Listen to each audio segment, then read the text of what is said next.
स्नान और नहाने में अंतर। एक बार देवी सत्यभामा ने देवी रुक्मणी से पूछा कि दीदी, क्या आपको मालूम है कि श्री कृष्ण जी बार बार द्रौपदी से मिलने क्यों जाते हैं? कोई अपनी बहन के घर बार बार मिलने थोड़ी ना जाता है। मुझे तो लगता है कुछ गड़बड़ है। ऐसा क्या है जो बार बार द्रौपदी के घर जाते हैं? तो देवी रुक्मणी ने कहा, बेकार की बातें मत करो, ये बहन भाई का पवित्र संबंध है, जाओ जाकर अपना काम करो।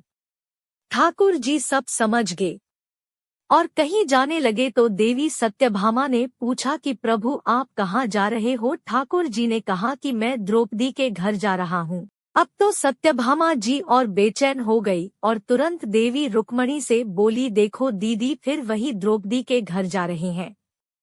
कृष्ण जी ने कहा कि क्या तुम भी हमारे साथ चलोगी? तो सत्यभामा जी फौरन तैयार हो गई और देवी रुक्मणी से बोली कि दीदी आप भी मेरे साथ चलो और द्रौपदी को ऐसा मजा चखा के आएंगे कि वो जीवन भर याद रखेगी। देवी रुक्मणी भी तैयार हो गई।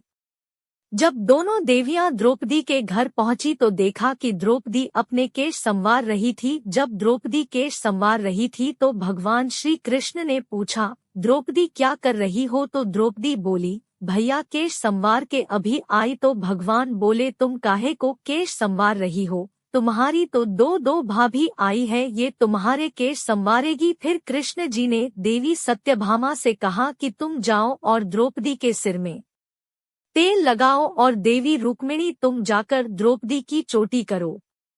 सत्याभाम जी ने रुक्मणी जी से कहा, बड़ा अच्छा मौका मिला है, ऐसा तेल लगाऊंगी कि इसकी खोपड़ी के एक एक बाल तोड़ के रख दूंगी। और जैसे ही सत्यभामा जी ने द्रौपदी के सिर में तेल लगना शुरू किया और एक बाल को तोड़ा तो बाल तोड़ते ही आवाज आई, हे कृष्ण। फिर दूसरा बाल तोड़ा, फिर आवाज आई, हे कृष्ण। फिर तीसरा बाल तोड़ा तो फिर आवाज आई, हे कृष्ण। सत्यभामा जी को समझ नहीं आया और देवी रुक्मणी से पूछा, दीदी आखिर ऐसी क्या बात है? द्रौपदी के मस्तक से जो भी बाल तोड़ती हूँ तो कृष्ण का नाम क्यों निकल कर आता है? रुक्मणी जी बोली, मैं तो नहीं जानती। पीछे से भगवान बोले, देवी सत्यभामा तुम देवी रुक्मणी से पूछ रही थी कि मैं दौड़ दौड़ कर इस द्रौपदी के घर क्यों जाता हूँ? क्योंकि पूरे भूमंडल पर, पूरी पृथ्वी पर कोई संत, कोई साधु, कोई सन्यासी, कोई तपस्वी, कोई साधक, कोई उपासक ऐसा नहीं हुआ जिसने एक दिन में 3.5 करोड़ बार मेरा नाम लिया हो। और द्रौपदी केवल ऐसी है जो एक दिन में 3.5 करोड़ बार मेरा नाम लेती है, प्रति दिन स्नान करती है, इसलिए उसके हर रोम में कृष्ण नजर आता है और इसलिए मैं रोज इसके पास आता हूँ। इसे कहते हैं स्नान, जो देवी द्रौपदी प्रतिदिन किया करती थी। हम जो हर रोज साबुन, शैम्पू और तेल लगाकर अपने तन को स्वच्छ कर लिया, इसको केवल नहाना कहा गया है।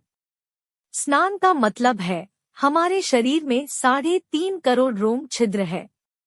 जब नारायण से पूछा गया, ये 3.5 करोड़ रोम छिद्र कर्मों दिए गए हैं, तो नारायण ने कहा, जब मनुष्य 3.5 करोड़ बार भगवान का नाम ले लेता है तब जीवन में एक बार उसका स्नान हो पाता है।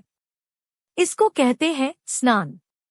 जय जय श्री राधे कृष्णा जी। अगर वीडियो अच्छी लगी हो तो हमारे चैनल को सब्सक्राइब कीजिए।